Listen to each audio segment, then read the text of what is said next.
All right, so the podcast will come to you in a moment, but I'm sure that many of you that are tuning in today know that we are going to give a proper goodbye to number 9 when you need him, Tony Allen, the grindfather himself, who will no longer be playing his basketball in a Grizzlies uniform. Before we get started with the show today, here is Tony Allen's proper goodbye. A lot of guys had to step up with some guys being down. Everybody had to do a little extra. It seemed you did a lot extra tonight. Great game tonight, Tony. Yeah, it's just all hard. Grit, grind. My boy Zebo, he did a hell of a job helping me with Durant tonight. We knew Durant was gonna come out and do his thing, but we had to do a good job on the Ibakas of the world, the Hardens of the world, the Sevaloses of the world, to make it a tight game down the stretch. And we did that, and we was able to get the win. Halftime, you were still in it, down 10, but not playing great, getting out rebounded. What was the talk at halftime that you guys needed to do in that second half? Hard. Coach said, you know what? You guys are acting like y'all can't win this game.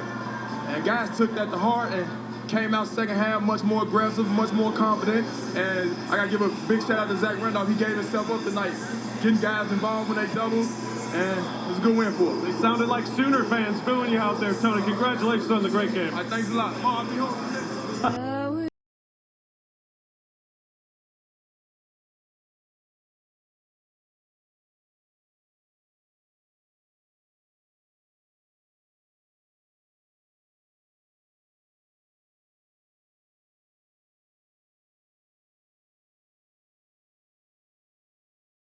Not let the Iguodala's of the world, the Exalias and the Livingstons, hurt us. So I thought we did a good job of that, just playing hard for 48 minutes.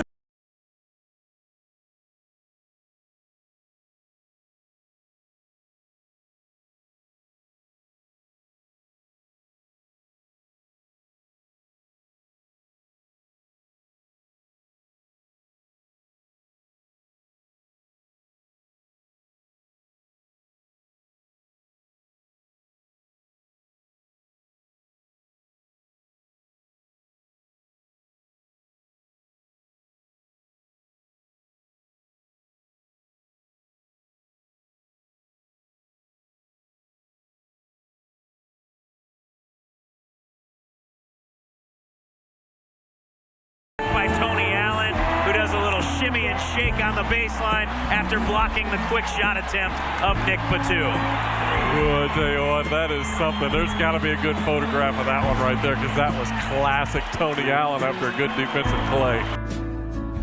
Tony Allen is incredible. But what do we think about Nurkic? It won't be long for one of the Grizzlies, man, tag him up a few times. He might have to pipe down, man, because this is his second time doing that, man. No, you know what? Let me not just say that. He needs to just calm down. That's what he needs to do. Fisher looking. Durant going to come towards the top. Inbound stolen by Allen. Allen gets fouled in the backcourt, and the Grizzlies will have 2 free.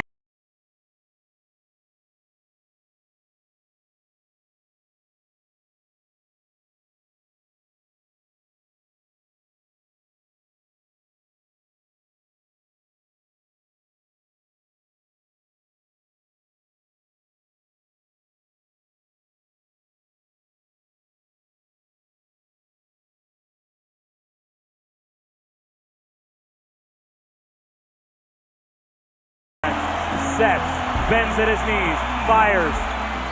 It's good! 3.3 left. Inbounds for Jackson. 2 seconds, 1 second. Believe Memphis, the Memphis Grizzlies are going to the Western Conference Finals. Series over, game over. 88-84. The Grizzlies come out on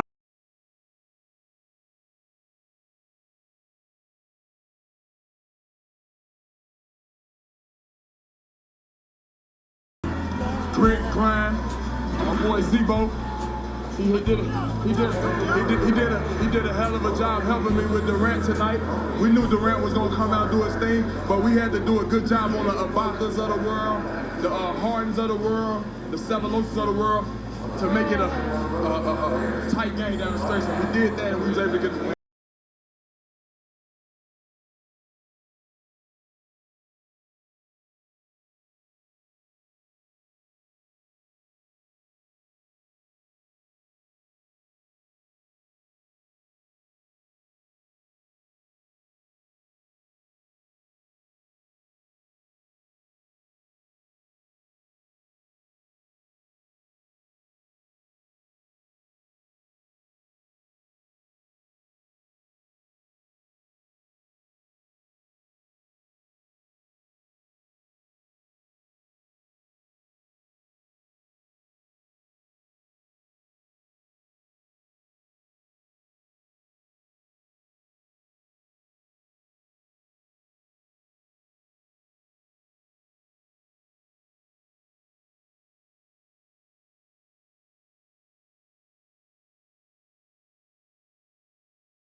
different one.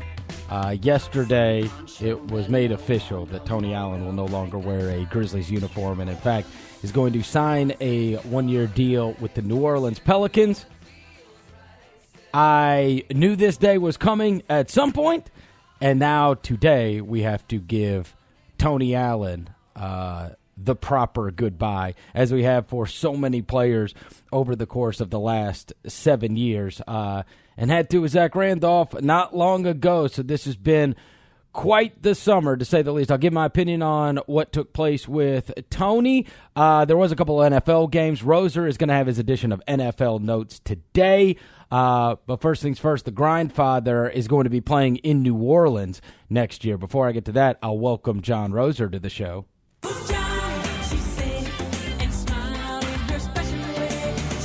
John Roser, a.k.a. the Cologne Ranger, a.k.a. the Body Spray Bandit, a.k.a. Senor Sack, a.k.a. Johnny Backpole, Johnny Bearcat, a.k.a. John Snozer, the Grim Roser, a.k.a. John's Zimmer, a.k.a. Johnny Hustle, 1950 at Crystals, Carlos Danger, 44.4, a.k.a. Red Roser, send Johnny on over. What up? What up? So, don't you.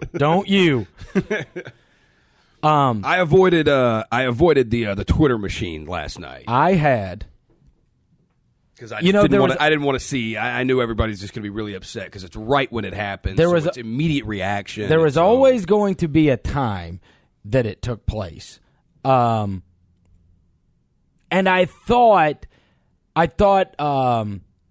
I may find out prior to, but I didn't yesterday, and one of the reasons is it's going to be weird because this was always going to be a massive deal to me, as everybody knows, right? I have not been connected with any other player. I mean, you've been with me over 10 years. Yeah. I spent more time on the radio talking about Tony Allen for several years than it has been for 7 years.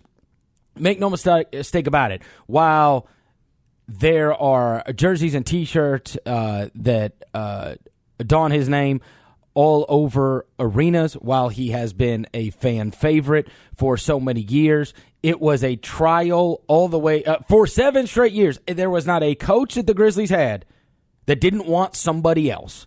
There wasn't a coach that they had that didn't bench him for a sorrier player. And so it was always like it never ceased to be a battle from day one. And so it was a cause of mine for many, many years that paid off richly, to say the least, in terms of what happened to his celebrity. And in the end, all I ever cared about and all I have ever cared about is it wasn't, sometimes you care more about a player's performance than you do about the success of the team. Those things were never not intertwined. My mission on getting Tony Allen on the court and criticizing those that didn't was simply because they won more with him on the court. End of story. Yeah. And if there was ever a moment where they could win more without him on the court, I would have supported it. It never happened. All the way to the end, it never happened. Every coach won more with Tony Allen on the court than they did without him on the court. End of story. Every one of them. All the way to last year. They won more with him on the court, more minutes, than without him. Their record with him on the court, 25-plus minutes, versus not, which was deemed when I started talking about that in 2011. That's 6 years of my life. It was starters minutes, right? You get this guy out of here, good things happen, and it ends up they win. And all I cared about was them winning. And to this day, listen, that was my thing going into this offseason. I am fine with, not fine, I will accept saying goodbye to Zach. I'll accept saying goodbye to Tony. But you better find players that can help you win more. Yeah. And that will be, I don't agree with this. Everybody, one of the first things, obviously, when I was going to come start working for this media company it was like, hey, my opinion is not going to change. If I ever have to say goodbye to Zach and I ever have to, and basketball decides that they want to go a different direction and you got to say goodbye to those guys, I'm not going to, it's not one of those rah, rah for the team. I believed that both of those guys should retire in Grizzlies uniforms. As I said with Zach, I understand. The Tony thing is a little harder for me to understand, for sure. But again, if it ends up with winning, on the surface, to me, it does not make basketball sense and it does not make business sense. End of story. I just don't. I don't understand. But again, these people are paid to make decisions. It's a basketball thing, right? That you're deciding what we want to do with our basketball team, how we want to move forward with the basketball team. Things don't last forever, as I know, right? But again, you see what took place even last year, and I wonder, and you see now who is going to be manning those minutes. Is it going to be somebody that helps me win more than Tony Allen does? And we will see. I mean, again, I'm certainly willing to give all of these guys a chance. I just, I was fighting for 6 straight years against people telling me, listen, there's no telling how many guys. You can start at Sam Young and you can end at Andrew Harrison. You can start at Sam Young and end at Andrew Harrison as guys that were starting over Tony Allen. Every coach started or replaced Tony with inferior players. Every one of them. And so now, here's the end game, right? Here's the end game. Here is the moment where we will see what life is like without. Well, here's why it's tougher to deal with than Zach is because, Zach got $12 million a year. For sure. This is a 1 year, $2 million deal. Yeah, it's a 1 year, $2.3 million deal. And, of course, you believe that Tony... It's not that you believe. He can. Tony can still help this team. Here's the thing. They were 7th last year, tied for 6th with the Bulls in defensive efficiency. They will not be 6th or 7th in defensive efficiency without Tony Allen this season. I guess we will see. I had the weirdest experience. They are banking on the acquisitions they've made, Chandler being healthy. Yep. And I think they're still hopeful they're going to get JaMychal back. I still believe yes. that. Yeah, they believe, yes. And that with the additions of Tyreek Evans and then when Ben McLemore, of course, comes back from his injury, that they were 19th in offensive efficiency. That 19 number is going to go up dramatically. And listen, I'm going to say this. Last year was not a good year. It just wasn't. No. They underachieved. Yeah, so running it back, it's hard to say, hey, we should run it back with the same thing that we had last year, considering last year was a massive disappointment. Yeah. And did it get old? Did it get stale? Why are you losing to Orlando? And why are you losing to Brooklyn? And why are you losing to you know what I mean? Yeah. They lost more to rat teams last year than they have ever lost to rat teams. There were moments. Yeah, you lose to the Clippers without Chris Paul and Blake Griffin. Yeah, and you forget a lot because the playoffs were great and you ended up taking San Antonio to 6 games. Tony wasn't involved in that. No. So again, I'm not let me not act like we ain't coming off 2011. Yeah. We ain't coming off 2012 or 13 or 14 or 15 or even 16. We're not coming off we're coming off of 2016, which last season was a disappointment. End of story. They should have been higher than 7th. They should have had a higher seed than 7th. They could have had home court advantage last year. The whole thing went to hell in a handbasket. Post January 1st, they were awful. And then it was kind of, at the end of the year, you look and you see what they did in the playoffs and you have the Mark moment and everything else. And so you kind of forget. But last season was not some joyride. No. And so switching things up from that is not, to me, again, you ain't breaking up the 96 Bulls here. Well, no, you're not. Here's the other why it's also tough. Tony makes, and this is no doubt, if you read what Chris Harrington wrote in the 901 today, if you read what Jeff Calkins wrote, he makes the on-court product way more entertaining. There's no doubt you about it. never know what he's going to do. I also have told you. He also makes that locker room far more entertaining. As someone who has to be in that locker room after every home game, he makes that locker room way more entertaining. Well, he has been the heart of the franchise. There's no doubt about it. And why I have always talked about the 25-plus minutes is because he is box score. The box score obsessed never understood. They never understood. You had to watch, and you had to see the effect that he had on the game, on the arena, on his teammates to fully grasp what was going on with him. This Tony Allen effect that we talked about, right? It is something that if you just looked at the end of the game and you looked at points per game and you looked at the box score, unless you looked at the opposing shooting guard for many years, you weren't going to understand it. So he did have a tremendous effect on that. The other thing is, like you said, entertainment value, there's nobody like him, right? Nobody. For certain. And we will see as time goes on. I didn't really know what I would think about it if it would be one of those where I know I'm going to hear about it eventually. I've braced myself for it. I've prayed that it's not the LA Clippers, which I had heard at one point. I had heard over the last couple of months, Clippers, Knicks, if they got a Carmelo thing done, Minnesota. I didn't want it to be Sacramento because that if Zach, Vince, and Tony all ended up on the same team, I could not take that. Yeah. Absolutely not, right? With the former coach, I mean, that just, yeah. No. All right. And the Clippers, no. Yeah, couldn't do it. Clippers, no. Right? Especially when I know they've got Pat Beverly now, and seeing them come at you in the backcourt would be absolute mayhem. Yeah. Absolute. No, thank you. Absolute mayhem. Yeah. So I didn't want any part of that, right? So the Pelicans part did not stab me in the heart by any means, okay? But here's why I will never forget where I was when I found out. And I know that sounds strange because it's not some kind of... It's bigger to me than it is to other people. I was on my couch. Listen to this.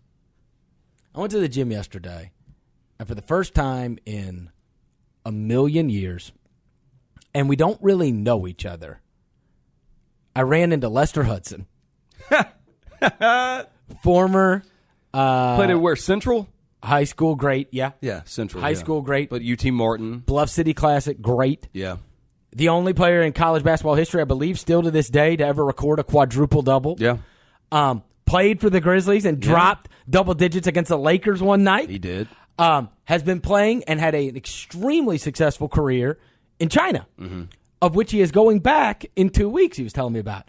And he was super excited because his team is going to be awesome this year. They're always really good, but his team is going to be awesome this year.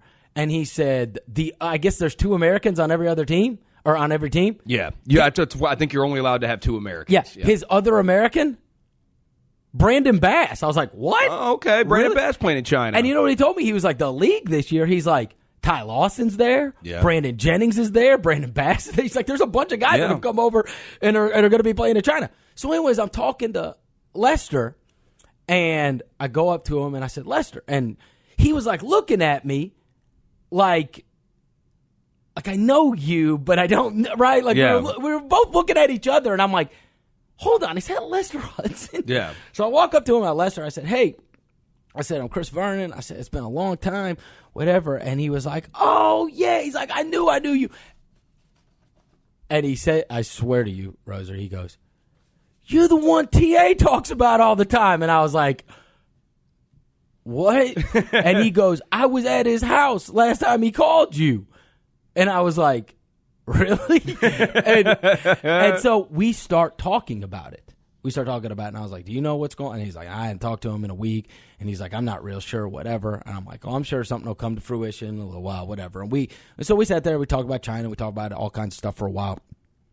I leave, I get in my car, now I've got my phone, I pull up my phone, and it is the first thing I see.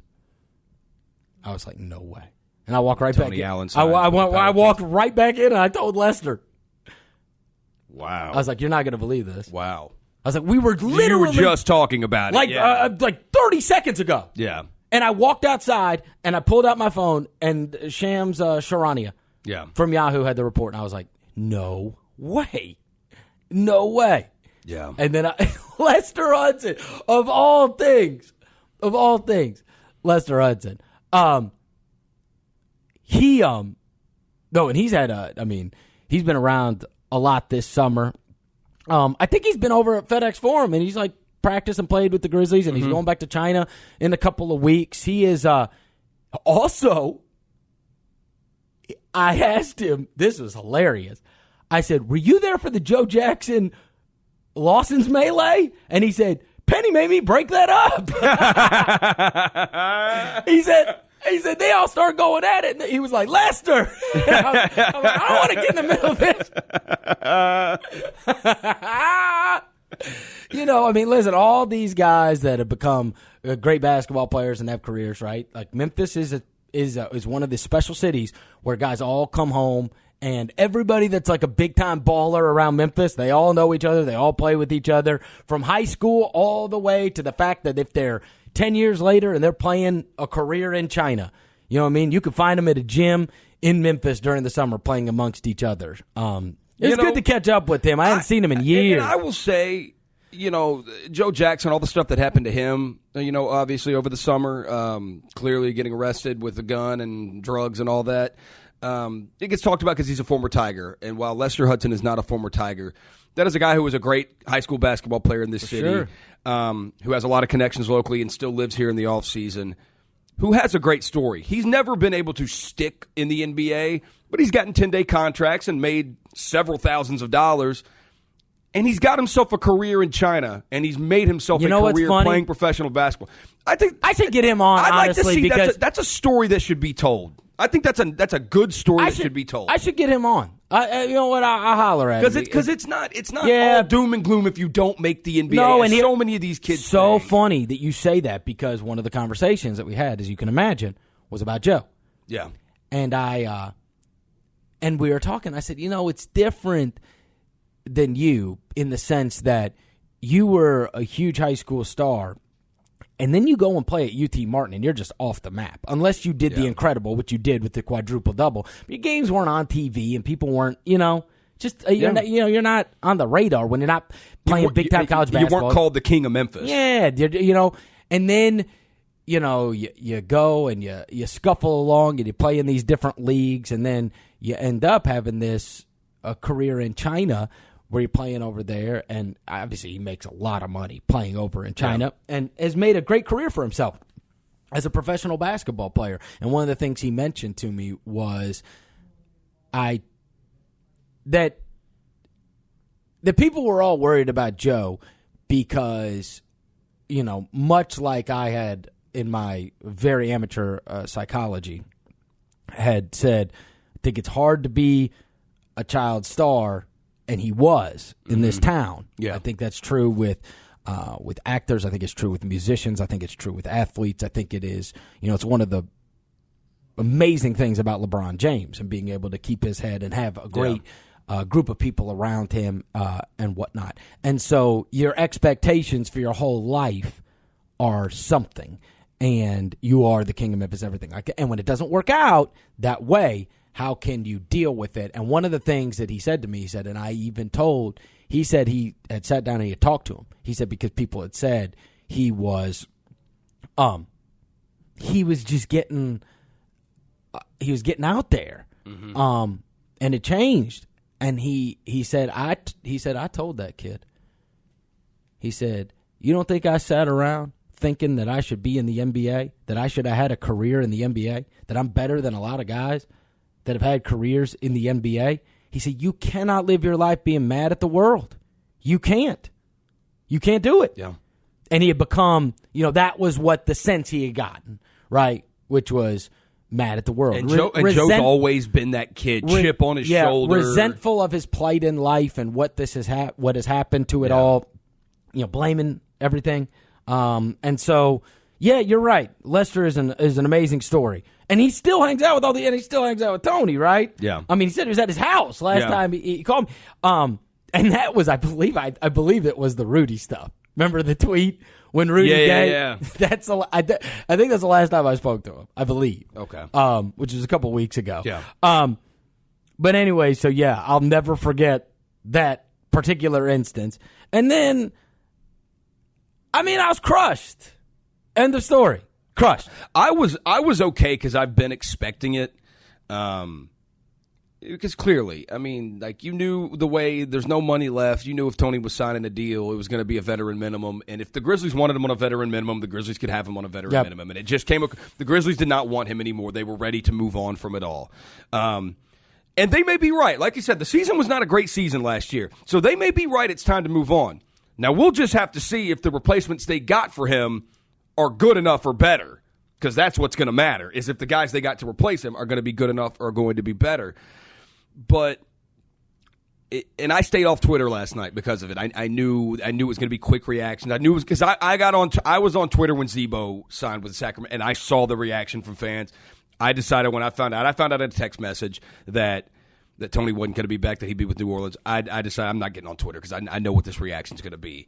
So I stayed off of it. But it was reading Harrington's 901 this morning. He had videos to go with it. I caught the feelings. Well, I got in my feelings a little bit with Tony. All right, well, and I just think of all the funny things in the locker room. I think hey, Dirk, give me towel, Dirk. I think, as you can imagine, I mean, listen, you've been to my house several times. There's no getting away from it for me. No. Like, there's not. I mean, there's room. I don't know. Like, amongst where I am, right, within the house. In my living room, there's a picture of my son doing double biceps in a Tony jersey. Yeah. In my garage, there is a huge Believe Memphis banner with Tony on it. What? In my closet, there is 1,000 sweatshirts, T-shirts, jerseys. Why don't you look over your right shoulder right now? I know. It's impossible. It's everywhere I go. Two pictures of Tony Allen right over the right shoulder. So it's not like I can get away from it, right? It is a constant reminder everywhere I go. And at the end of at the beginning of the show today, we played you that the proper tribute for one Tony Allen. I will say that one of the things that comes up, of course, when he first signed here, and it was well chronicled, the story of how he ended up in Memphis in the first place. But he was not playing, and one of my great fights years ago was this whole. There was a large contingent, including media contingent, that had always attempted to give Lionel Hollins credit for everything that the Grizzlies had become. And I never discredited what Lionel Hollins was as a coach. What I did discredit was the fact of that he brought this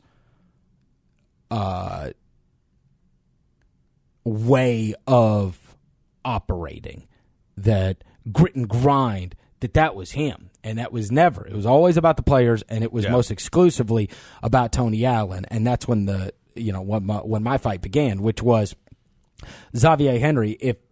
Never forget, this never happens if Xavier Henry doesn't blow out his knee. Yeah. None of it. Xavier Henry blew out his knee. They were going to have to trade Tony Allen. Yeah. Because he was not playing. He had just been in the NBA Finals. Guarding Kobe Bryant. He had just been in the NBA Finals. And he was not playing for the Grizzlies. And it was not going to work. Him being on the end of the bench, not playing behind a rookie, and others not playing, was not going to happen. You were going to end up having to move the guy. And then in that December, everything changed. And they were, up until that point, never some defensive stalwart. They were never a team that hung their hat on the defensive end. That wasn't something that was installed by a coach. That was the impact that he had. And all of a sudden, everything changed. You had the best, bar none, the best perimeter player on the defensive end in the NBA for a 3 to 4 year span. every night. Yeah. Right? And what seems ridiculous is they had him on the bench for like 2 months when he first got here. And then you have the Oklahoma City game. And you have that Oklahoma City game, and we end up pulling the clip, and we start playing it. And now you think back in time, and this is, I don't want to pat ourselves on the back too much, but we were on 1,000-watt radio station. Yeah. Literally 1,000 watts. There are stations here that are 100,000 watts. We were on 1,000 watts. You couldn't hear us if you were going under power lines or whatever else. And nobody else has paid attention to this clip at all. In fact, the hilarious part about all of it is you could go back and you could pull the commercial appeal article. It says that Tony Allen, after the game, said, "All heart, grit, grime."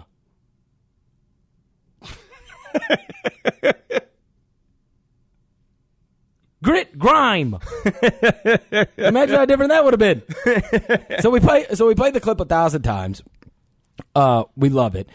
As time goes on, it was not right after that. It was probably a month later. Obviously, the Tony Allen thing is taking place. I'm talking about him every day.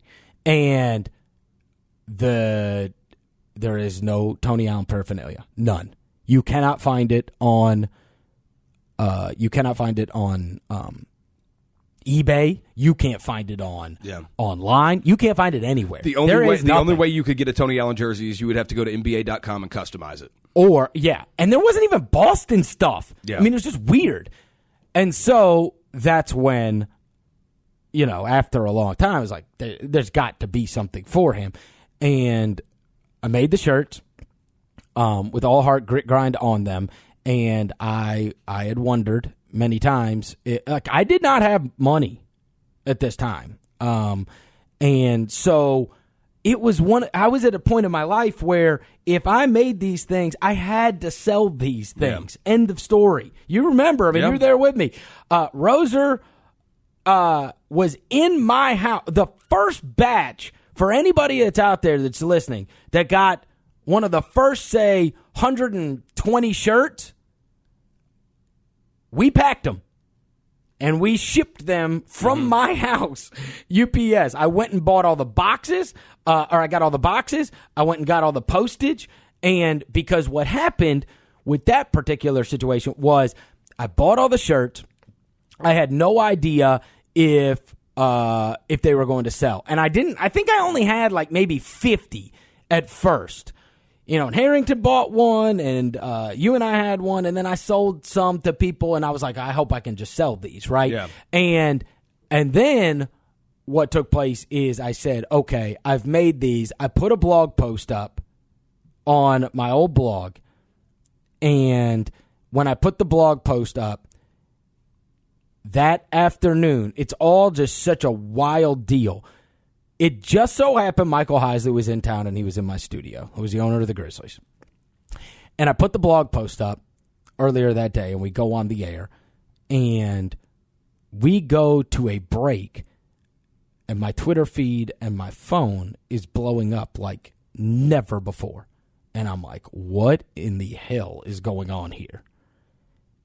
And Bill Simmons, who coincidentally I now work for with the Ringer, has tweeted out a link to the Tony Allen t-shirt with a caption that says, "Just in time for Father's Day." I go, and still to this day, or obviously to this day, I haven't maintained it in years, but there was no traffic like that ever to that blog. I mean, I've got hundreds of thousands of people clicking that link because he's got millions of Twitter followers. Yeah. They're all clicking it. I am in an absolute panic. I ask you to add a time to the break. I have no idea what I'm doing. I don't know. I don't have shirts. I don't have a way to order. I don't have a way for you to get them. And now Bill Simmons is just linked to this. There is no link to buy. There is no nothing. And Michael Heisley says to me, he says, he said, create a PayPal link and put it up now and put a price on it. take the orders. You have a product, take the order. Get the product when you can get it. But take the orders now and then say they will be shipped whenever. If he's not there that day, I really don't know what happens. Like, I just would have missed out. So I did, and orders just flying in, right? And I start selling. Well, then as time goes on, I have to order like a lot of shirts. And then we order another batch and another batch and another batch. And I met so many listeners and people and friends and over the years through this. And at one point, I was going to place big orders because now it's like, I mean, I was having to order, I think it was 144 at a time, something like that. Yeah. And he told me, Heisley told me, whatever you don't sell, I will buy. I mean, which was, and at that point I there was he's worth $1.6 billion at the time. So I was operating with a net. Yeah. Didn't matter. I wasn't going to end up with hundreds of shirts in my garage. Yeah. Right. And so God rest his soul. He thought this grassroots thing that's going on, and that was despite what people within the Grizzlies wanted to happen. Of course, they didn't like it, right? Yeah. That it's going on. But he saw, look at the attention this is getting. I like this groundswell. I like this grassroots thing. This is the fans doing this because he knew I was a fan. Yeah, man. I was a fan. And so there was something unique and special and cool and different than a team doing it at the time. And, of course, now, honestly, every one of you bootleg T-shirt people owe me. You should be getting royalties from all of them. Every one of them. For the rest of time. Nobody, make this clear. There was no bootleg T-shirt industry. He may be the grindfather. I'm the godfather of that ish. Nobody. And now look, there's 1,000. Oh, yeah. 1,000 of them. I know. I could tell you what helped also a ton. I mean, obviously not just Michael Heisley telling you, like, hey, look, whatever you don't sell, I'll buy from you. And you finally being able to, and you getting that PayPal link up because he tells you, was our studios being right there. For sure. Right there next to the door. Yes. Because we had access to the people. Because the people. The people. Well, they let us. Yep, downstairs. They let us set up downstairs. And there's a lot of people, listen, till the day you die, people will be having those shirts. It almost made it to all 7 wonders of the world. People sent me pictures from wherever. Yeah. I mean, it's the best time. People wearing Tony Allen shirts on camels in the desert. It's the most unbelievable time ever. And then a million stories are written about it. National media members are wearing it. People are wearing it in every different arena. And then, so obviously, that relationship got started years and years ago, and as time goes on, right? I mean, in between my life and everything that has progressed within it, all the way to the point where I came to work here, whether it was at 730 or it was at 92.9 or it was here now, Tony Allen has always been there for me no matter what. Number 9 when you need him. And we have been we've been close. I've done every Tony Allen karaoke night. I've done every event that he's done. His wife Desi, his kids, Kiki and Fresh. I mean, like, it's different than a normal guy. It just is. I've been I'm very, very close to them and have been. I know his mother. I know his it was funny. Here's a funny thing about his mom. I love his mother. And I had to call her one night because she was the one that was still in Chicago. And these guys, some dudes from Chicago, sent me this incredibly threatening letter with a cease and desist about the T-shirts. This is after, a year. Yeah. Right? And I was like, what? And I called his mom, who was the only one in Chicago, because it was from Chicago. And I called his mom, and his mom said, "Oh, Chris, baby, I am so sorry. Oh, hell no. I told them not to mess with you. I told them." Hey, I'm talking within 10 minutes, all cleared up. You do not mess with Tony Allen's mom. Do not mess with her. When she yelled, "Oh, hell no," in the phone, I was like, okay, I'm straight. Yeah, you're good. You're good. You're good. It was unbelievable. People that sent this cease and desist about to get a phone call. And the greatest moment ever, the one time I ever got very emotional was when he signed the second contract here.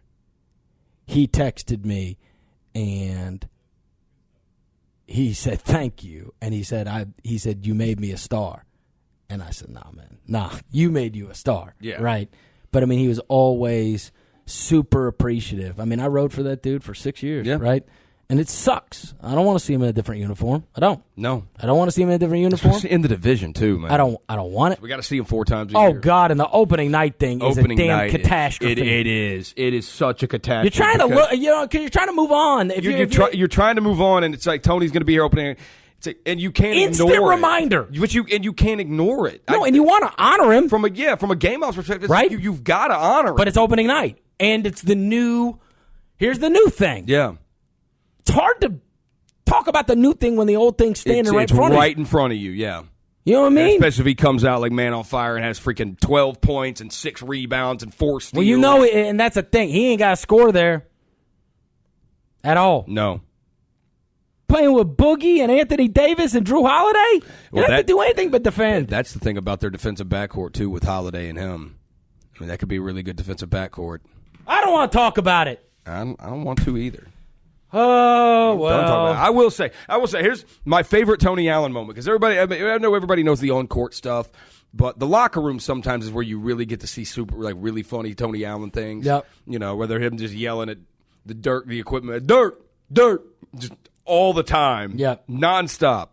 Him going to Mike Conley's locker or Vince Carter's locker or Courtney Lee's locker over the years or Zebo's locker and stealing their deodorant because he's all out of deodorant and he just goes and rummages through lockers looking for deodorant to use.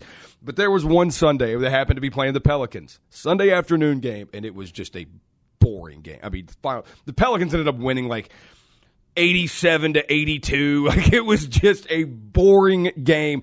There are Kentucky fans in the crowd because of Anthony Davis. And so, like, there's our normal group of media members that we see each other at every game, and we're in the locker room after every game. But every now and then on those Sunday games, you get different TV people. Mm-hmm. They'd have to cover it. So there's this one cameraman there, and everybody's gathered around Tony's locker. We're just waiting for Tony to, like, put a shirt on. He's going to talk to the media.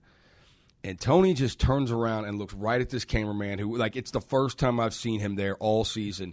And Tony points right at him and just goes, "Stop in the name of love." And it's just pointing directly at this guy. And this guy we're all around cracking up. And this cameraman is like, what is going, why is this? No clue what is happening to him. There's two. That is my favorite Tony Allen locker room moment. Two that real quickly that will make you laugh. Two that stand out to me is, I mean, I fielded I can't tell you how many calls I fielded over the years bitching about coaching or coaches or whatever, what is going on. Or, you know, having to, like, say, keep your head up, don't worry about it, what's going on, what happened, whatever. The two funniest that I can remember that were not, obviously, it didn't happen, like, on air or anything. And obviously, on-air stuff was hysterical, which I'll try to piece together at some point. But the two, and I've told them, I believe, on the air before, but one of them is we draft Jordan Adams, and they are playing during the summer. I remember this story. They're playing during the summer, and he was like, I like Adams. And I was like, oh yeah? And I was like, yeah, man, I've heard he's really good. He was smooth at UCLA. He's like, yeah, he is smooth. He could really score. He's like, you know who he remind me of? And I was like, Harden? And he's like, Harden? The best damn player in the league. And this is, by the way, this is before James Harden was ever considered one of the best players in the league. This is when we drafted Harden.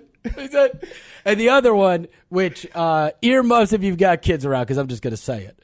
The other one, which is hysterical, was we were talking about the Clipper series that they lost. And it's set of the 7 games. Yeah, and then I said, and I was complaining about Rudy. And I was like, dude, he was getting beat up by Caron Butler, who had one hand. He's like, oh, yeah, he did play with one hand. That was some OG shit right there. Look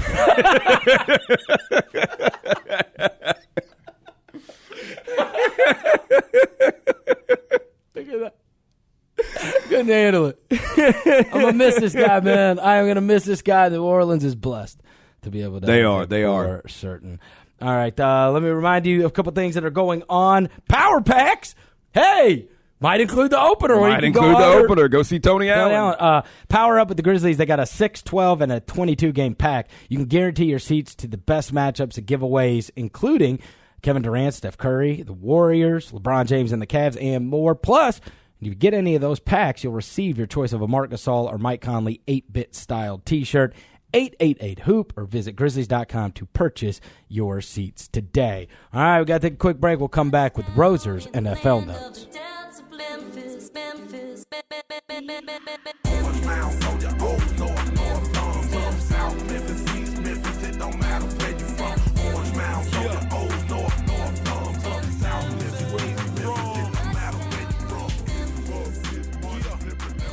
All right, what's done is done. We got to turn our attention to the NFL notes as the Week 1 concluded last night. Before I get to that, I'll remind you that if you need to sell a house in Memphis, there's only one person to contact, and that's Jennifer Karstensen and the RE/MAX real estate experts at the Live Love Memphis Group. In fact, they may already have your buyer. You can contact them for a list of families actively looking for properties who can't find a match. They sold over 165 houses in 2016. They have already sold over 100 this year with over 30 pending right now.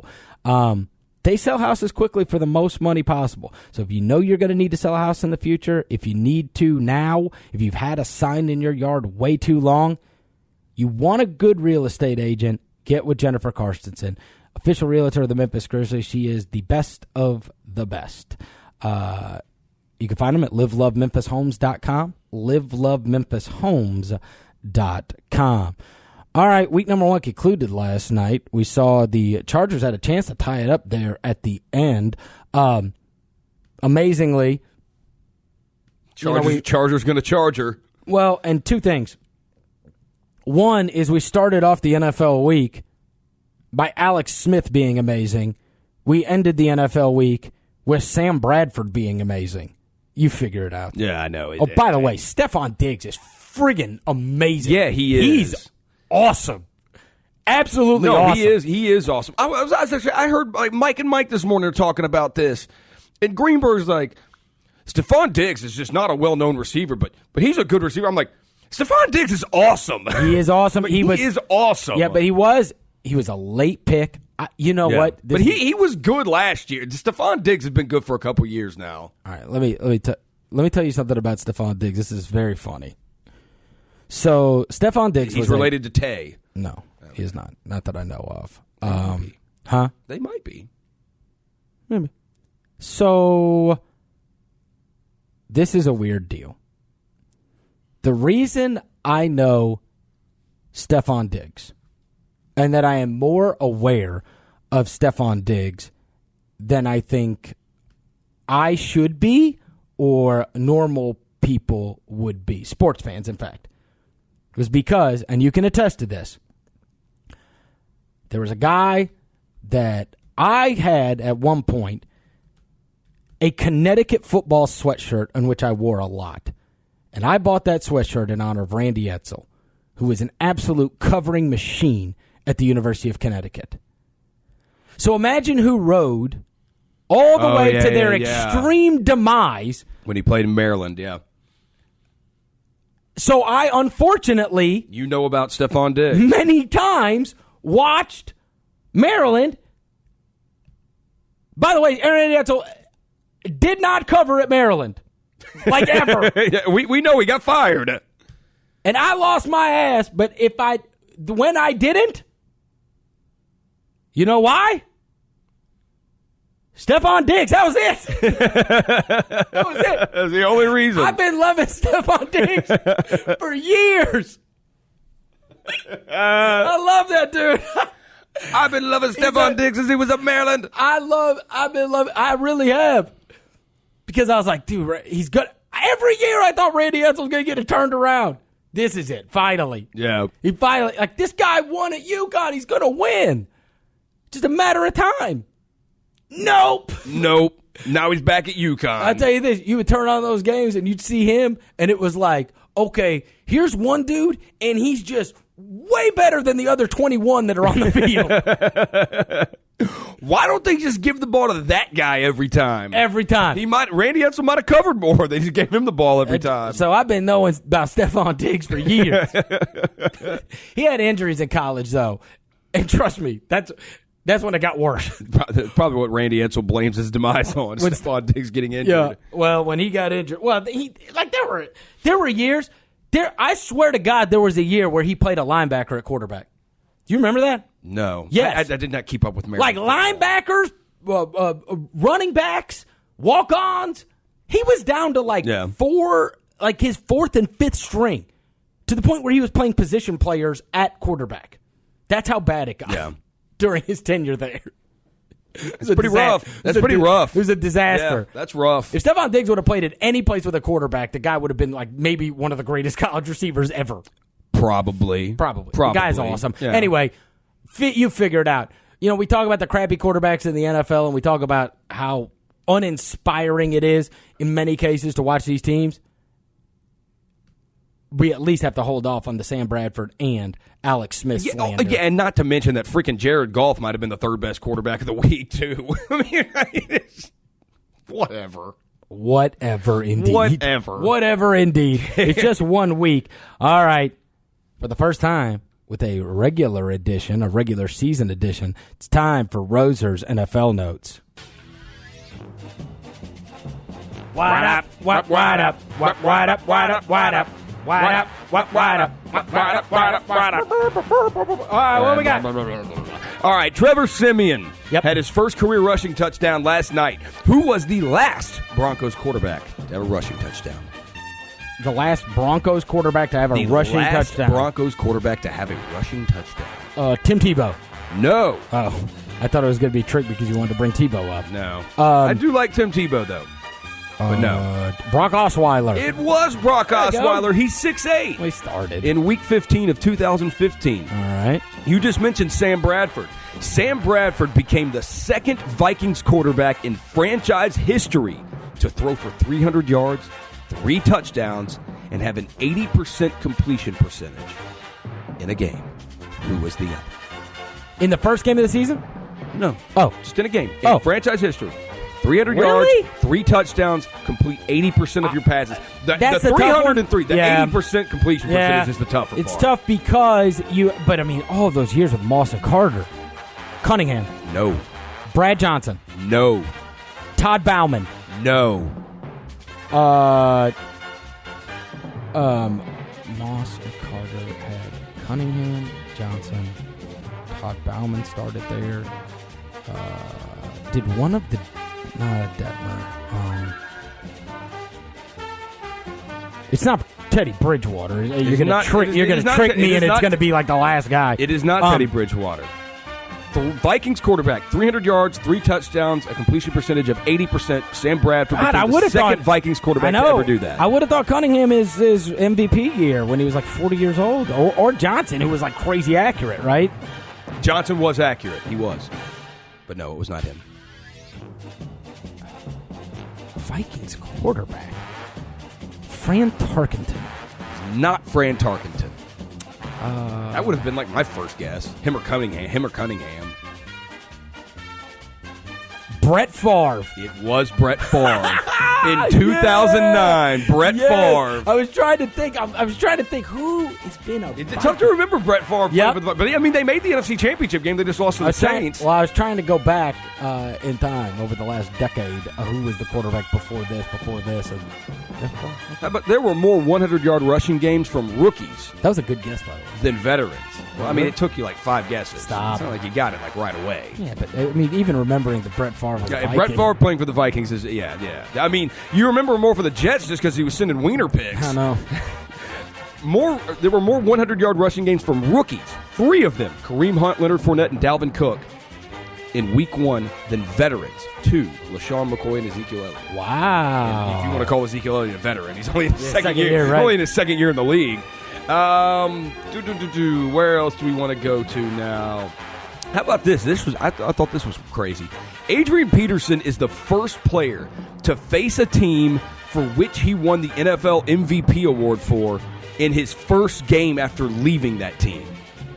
Well, that's not surprising. Come on. Well, I mean, there's been a ton of NFL MVPs. I get it, but then, I mean, that would be rather random for you to be on another team and have it be, I mean, you've got quite the crapshoot of what your first game can be. Come on. I guess so. I figured it would have happened. The NFL's been around forever. No, the odds on that would be, hey, you've got the NFL's been around forever. I figured it would have happened. No.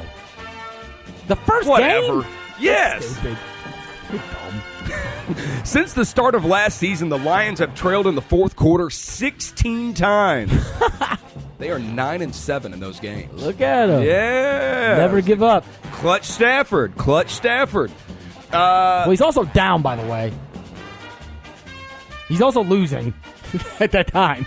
Yeah, no, I mean, this was just go back to last year. They made the playoffs last year. No, I'm saying that's the hard part about that.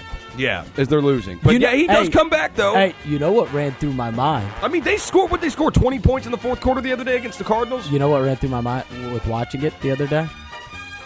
Was the stat that I gave a couple of weeks ago.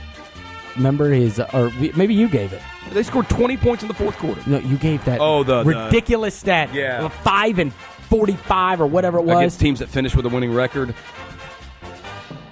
I did wonder. The Cardinals not going to finish with a winning record.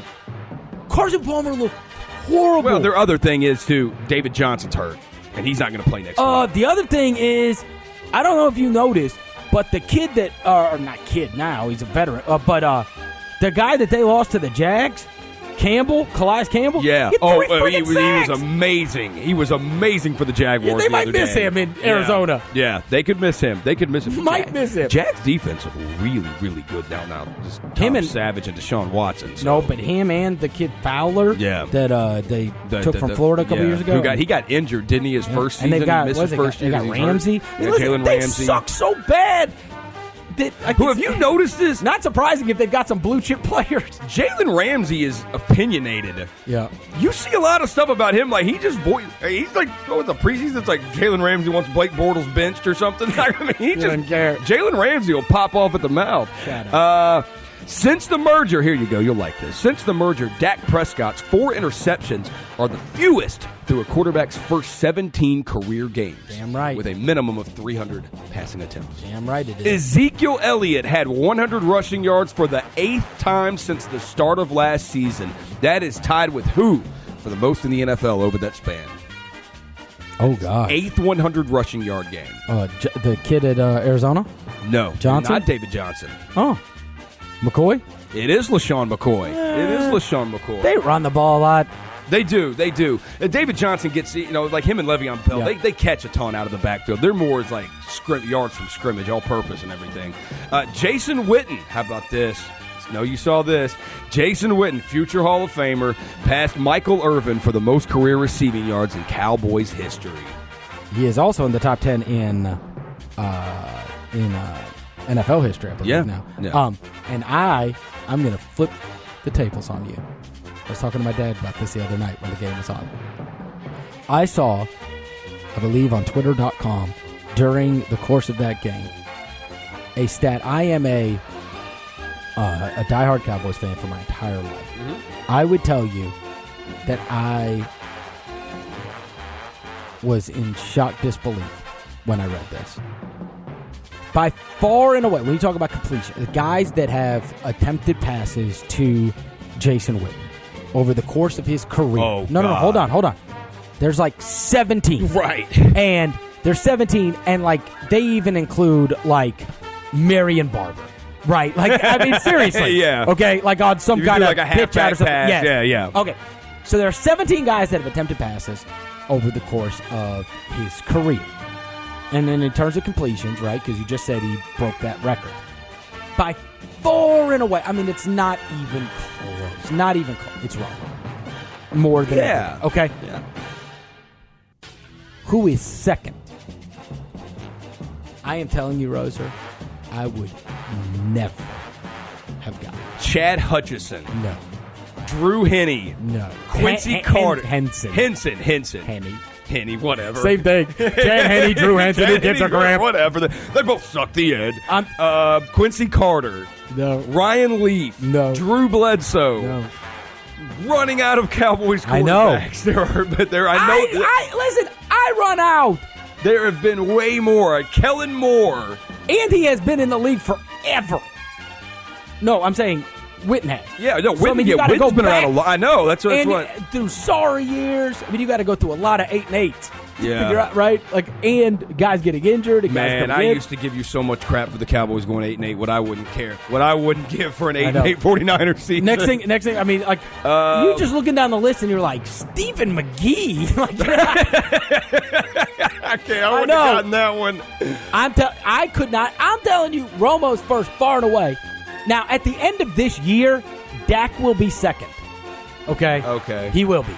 But It wasn't Drew Bledsoe? dude, I'm telling you, this is impossible. Who? I thought I was going to get it with Chad Hutchison. The second most completions in a Cowboys uniform, second to Romo, to Jason Witten, is Vinny Testaverde. Okay, I forgot he was the Cowboys quarterback. Listen, me too! Now, all right, brace yourself. Vinny Testaverde was 30 when Dak Prescott was born. Born! When he was born! And he played another 10 years. And he has, I think he played another 15. Yeah, he played forever. He has the second most completions to Jason Witten, who is the starting tight end for Dak Prescott. How old is Jason Witten now? He's got to be late 30s. I mean, how 30? He's only 35. How is Jason Witten only 35? Oh God, you know my Jason Witten story. I was starstruck. There's this guy, my friend John, who used to work for Athletic Resource Management years ago. This is before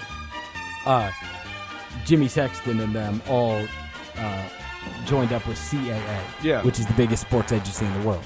But years ago, it was Athletic Resource Management was the name of the company. It was based out of Memphis. Mm-hmm. And Jimmy Sexton has this just unbelievable house. Right.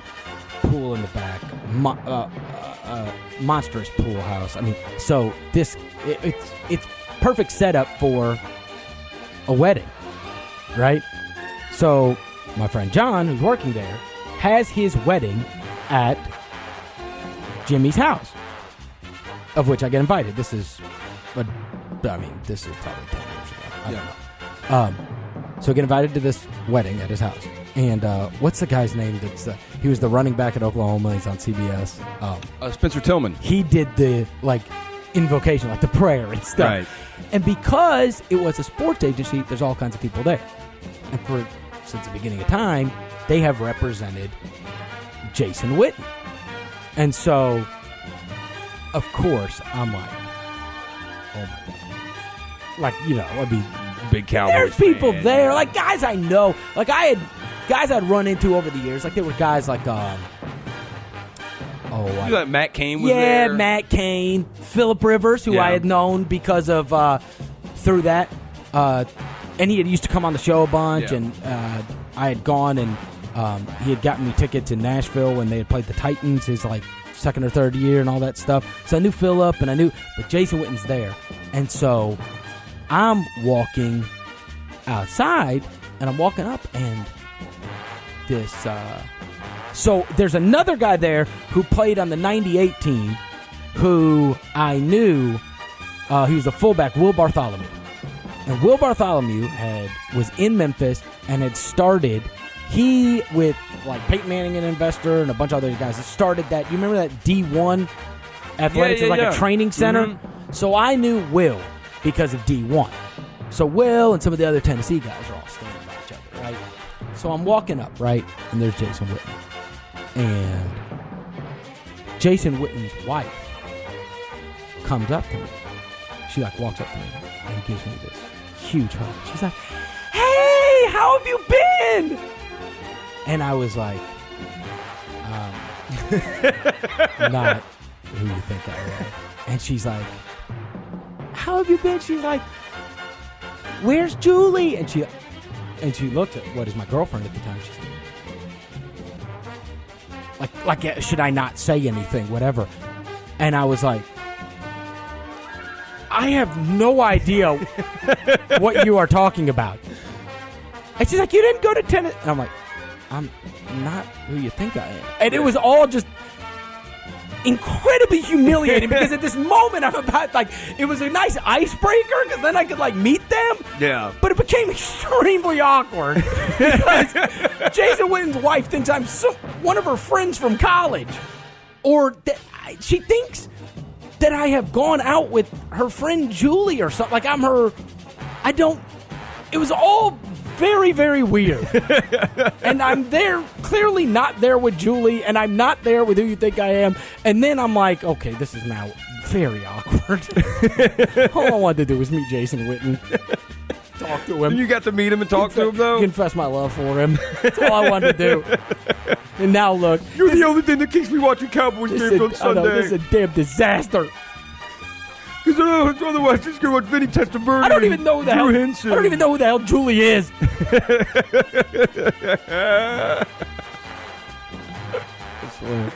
Oh, that would be humiliating. Crazy incident. Yeah. Shout out to Jason Witten and his wonderful wife. All right, Green Bay Packers.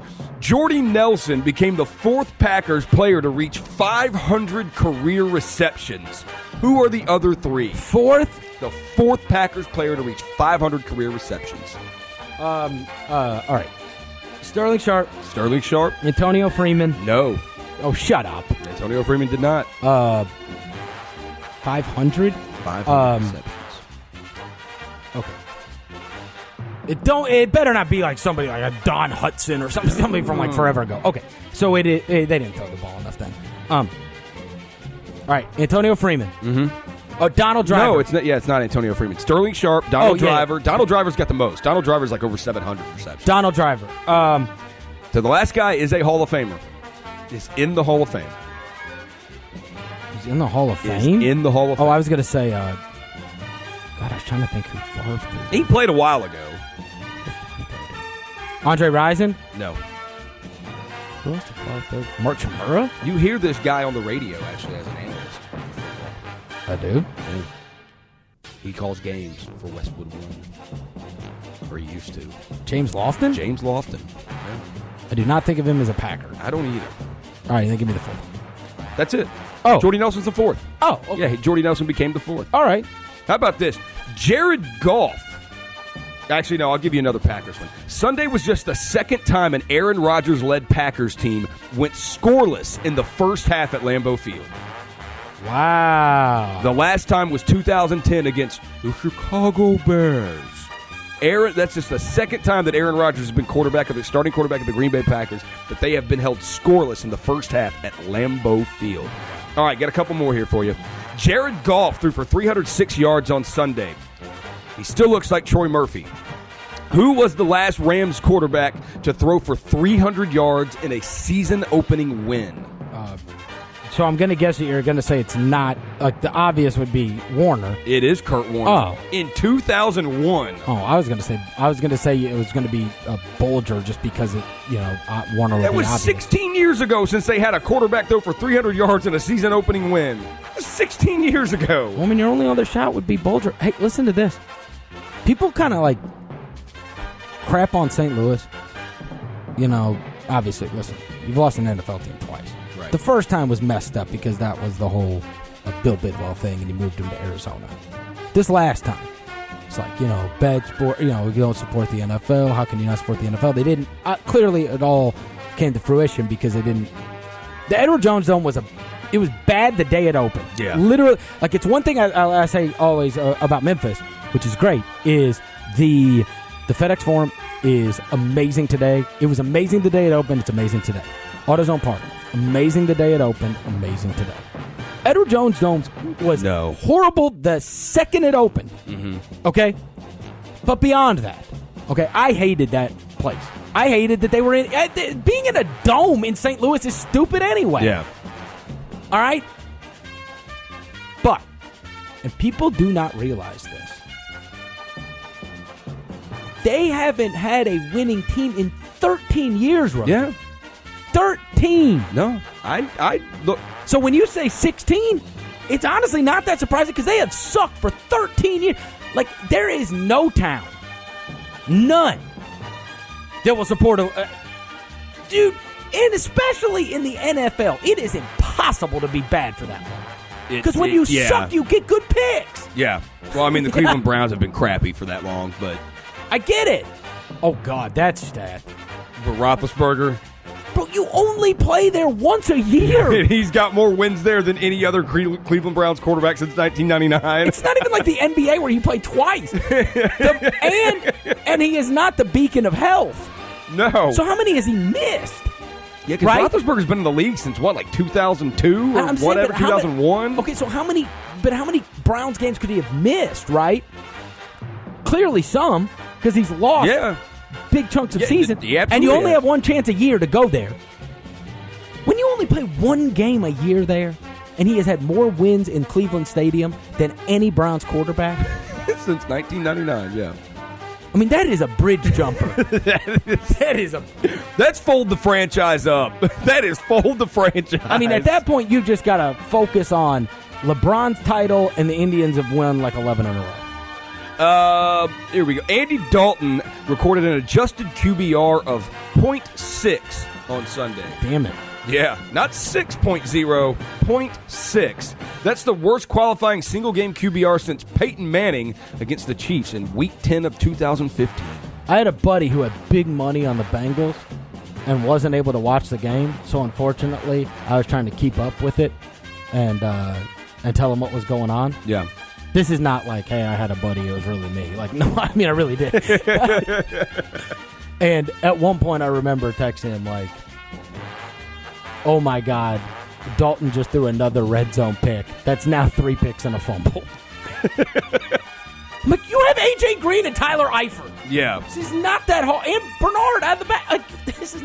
And you got Jeremy Hill. What is wrong with you? Yeah, I maybe we'll look up in a couple weeks and realize Baltimore's defense is unbelievable. Totally possible. It is possible. They're supposed to have a really good defense this year. Yes. All right, I got a couple more. Mosley made an amazing play. Yes, he did. Mosley. He's awesome. Yes. Scott Tolzien was the first quarterback to have 2 interceptions returned for touchdowns in the same game since who threw 2 pick sixes in 2015. Give me a team. Romo. Week 12, that was the Thanksgiving Day game against the Panthers. Romo. When the Panthers just were, just Luke Kuechly's like picking off everything. I remember that game. The things my father said about Cam Newton that day, if recorded, he might be thrown in jail. When he did the Superman. Oh, yeah. Let's just say that was he wasn't my dad's favorite at that point. Sean McDermott became the first Bills coach in the Super Bowl era to win his team debut. Previous debuting Bills coaches had been 0-10. All right, here we go. Quick, 2 more. T.J. Watt is the first player in 30 years with an interception and 2 sacks in his NFL debut. First player in 30 years in his debut with a sack and with an interception and 2 sacks. He's the first Steelers player to have an interception and 2 sacks in a game since who in 2010? James Harrison. It's not a bad guess, but no. Good linebacker, though. He's a good player, too. Oh, gosh. Oh, what was the guy's name? I was going to say, it's not Troy Polamalu. No, I was going to say the guy with the huge neck thing, the shoulder pads. What was it? Levon Kirkland? No. Lamar Woodley. It was a decent guess, though. Kirkland. Yeah, Kirkland's a good one. When I think about, like... They had some damn good running, or damn good linebackers back then, man. They got a good franchise, They man. do. Lamar Woodley. There's been a lot of great players for the last 30 years. Here we go. Yep. And if you get this... All right, last one. Julio Jones had his 500th career reception on Sunday. He's one of 2 players in NFL history to have 500 career receptions in the first 80 games of his career. Who is the other? 500 catches in the first 80 games of your career. Julio Jones is the second player in NFL history to do it. So the reason you're saying this is because in the manner that you're saying it, and you're saying if you get this, makes me believe that it is not obvious, right? It's not It's not Randy Moss. Yeah, if you would have... not Terrell Owens. I probably would have said one of those two had you not said at the beginning, but you did give me a bit of a tip so that I knew, okay, it's not that obvious. And I would venture to guess that Antonio Brown will shatter this record eventually. First 80 games, and he had to have 500 receptions. 500 receptions. I think Antonio Brown may have 1,000 catches in his first 80 games. Has A.J. Green played 80 games? Not A.J. Green. I would bet A.J. Green's played 80 games, though. I would bet he has. Unless he's missed some for injury or something. Who else caught the ball? Isaac Bruce? Not Isaac Bruce. That's not a bad guess, though. Yeah, Torrey Holt would be right there. Torrey Holt also, yeah, they had a ton of catches. Especially right off the bat. Yeah. Like immediately. Yeah. Right? Yeah. So you got to think of somebody that was getting catches like... Has Gronk played 80 games? It's not Gronk. The Joker has a million catches. I mean... Yeah, he does. He's got a ton of injuries, too. Yeah, but again, that would have been the 80 that you played. Yeah. All right, give me a conference. How about that? NFC. Well, he's played in both. Well, thanks. But that first 80 games would have been the NFC. I'll give you this. He won his Super Bowl in the AFC. No, would the first 80 games have been in the NFC? First 80 games would have been in the NFC. Okay, that's what I need. All right. He was in the NFC, and he's no longer in the NFC. But he played his first 80 games in the NFC.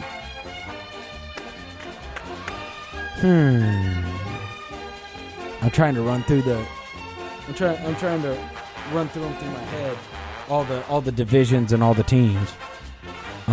One at a time.